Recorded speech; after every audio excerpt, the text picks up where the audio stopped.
नारळी पौर्णिमा झाली असली तरीही अद्याप समुद्र खवळलेला आहे।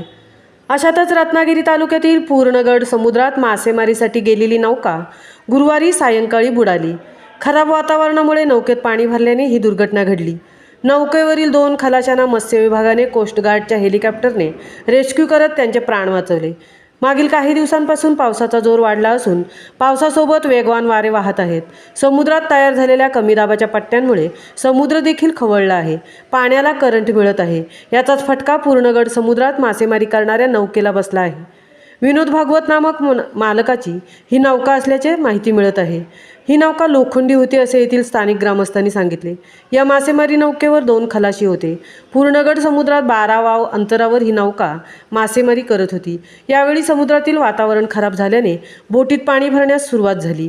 बोटीत पाणी भरण्यास सुरुवात होताच बोटीतील खलाशांनी तात्काळ बोटीवरून चढून मदतीसाठी आरडाओरडा सुरू केला। त्यानंतर मत्स्य विभागाशी संपर्क केला।